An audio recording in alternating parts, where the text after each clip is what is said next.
Suatu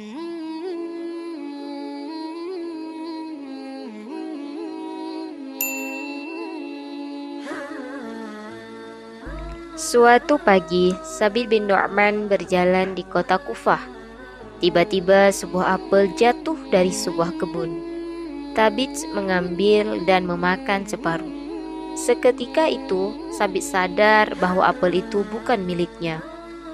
Ia pun langsung masuk ke kebun dan menceritakan apa yang telah terjadi kepada tukang kebun. "Maafkan aku dan ambillah sisanya. Aku tak bisa memaafkanmu.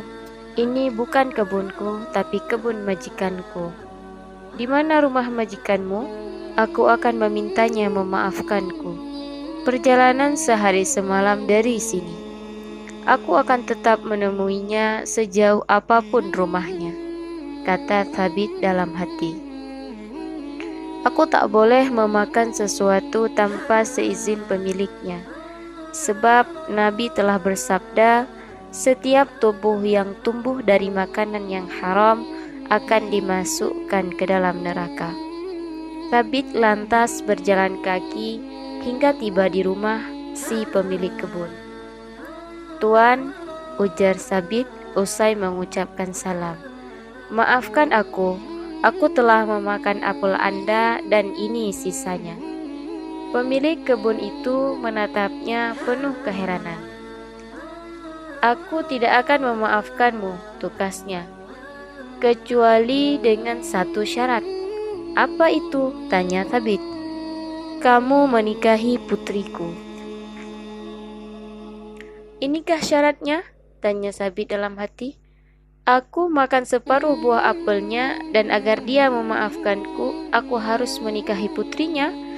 Dan sebelum Thabit sadar dari kebingungannya, si pemilik kebun menimpali, "Sebelum kamu menikahi dengannya, aku akan memberitahukan ciri-cirinya agar nanti kamu tak menuduhku telah menipumu.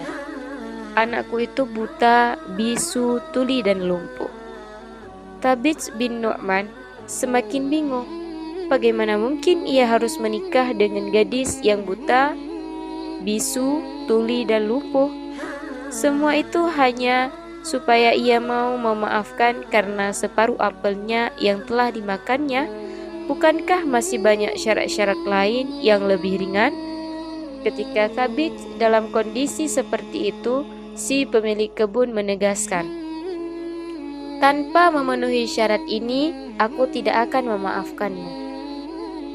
"La haula wa la quwwata illa billah," gumam Thabit. Lagi-lagi si pemilik kebun mengatakan, "Aku tadi lupa memberitahumu bahwa putriku itu jelek. Aku harus mengatakan semua itu karena Rasulullah telah bersabda, orang yang menipu kami bukan termasuk golongan kami." Thabit menutupi wajahnya dengan kedua tangannya sambil mengumamkan ayat yang artinya yaitu orang-orang yang apabila ditimpa musibah mereka berkata, "Inna lillahi wa inna ilaihi raji'un." Sesungguhnya kami milik Allah dan kepadanya lah kami kembali. Surah Al-Baqarah ayat 156. "Bagaimana?" tanya pemilik kebun. "La ilaha illallah Muhammadar Rasulullah." La ilaha illallah Muhammadur Rasulullah. Itu kalimat terbaik, kata pemilik kebun. "Tapi maksudku, apa jawabanmu untuk penawaranku ini?" Thabit bingung dan terkejut bukan karena harus menikahi gadis jelek, buta, bisu, lagi lumpuh itu, tetapi ia heran karena memikirkan rahasia senyuman yang menyungging di bibir ayah gadis tersebut. Akhirnya, Thabit menerima tawaran tersebut. Ia berharap si pemilik kebun itu mau memaafkannya. Ia hanya mengharapkan pahala yang sempurna ketika mau menikahi gadis yang jelek, buta, bisu, tuli, dan lumpuh tersebut. Dan sebelum itu ia tak pernah membayangkan akan menjadi menantu pemilik kebun itu. Tabits bersiap-siap menemui istrinya. Ia tak memikirkan keburukannya sedikit pun. Ia masih bingung memikirkan arti senyuman ayahnya yang mengembang di bibirnya. Sesaat sebelum ia mau menerima menjadi menantunya. Apakah ia heran pada keluguannya yang telah berjalan kaki sehari semalam hanya untuk mendapatkan maaf gara-gara separuh buah apel yang telah dimakannya? Tabits masuk ke kamar pengantin. Tampaklah seorang gadis membelakanginya. "Mengapa aku tidak mengucapkan salam terlebih dahulu?" tanyanya dalam hati. Tapi ayahnya telah mengatakan bahwa ia tidak bisa mendengar. Lebih baik aku tetap mengucapkan salam saja. Kalaupun ia tak menjawabnya, aku akan tetap mendapatkan 10 kebaikan dan jawaban dari para malaikat. "Assalamualaikum," ucap Tabits. "Waalaikumsalam warahmatullahi wabarakatuh."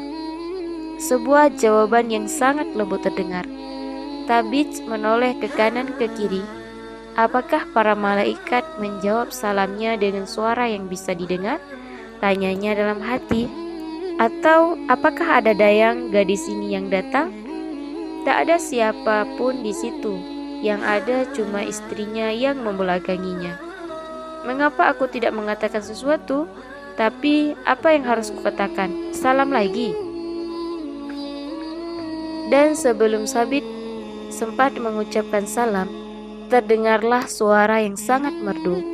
"Apakah kamu sudah salat Isya?" Tabits kembali menoleh ke kanan kiri. Benar, ternyata istrinya lah yang berbicara. Tapi bukankah ayahnya telah menyebutnya bahwa ia tuli dan bisu? Istrinya menoleh ke arahnya. Tampaklah seraut wajah yang teramat cantik laksana bulan purnama. "Ayahmu telah memberitahuku bahwa aku jelek, buta, bisu, tuli, dan lumpuh," timpalnya meneruskan kata-kata Tabit.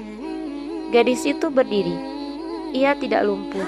Kemudian ia mengulurkan tangannya kepada Tabit. Ia juga tidak buta.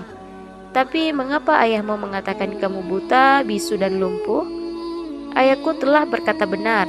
"Telah berkata benar?" "Ya, aku buta karena aku tak pernah melihat segala sesuatu yang diharamkan Allah. Aku bisu karena aku tak pernah menggunjing, mengadu domba, dan berkata dusta. Dan aku lumpuh lantaran kakiku hanya aku pakai untuk menaati Allah." Tabits menggeleng-gelengkan kepala dan tersenyum lebar karena telah mengetahui rahasia di balik senyum mertuanya.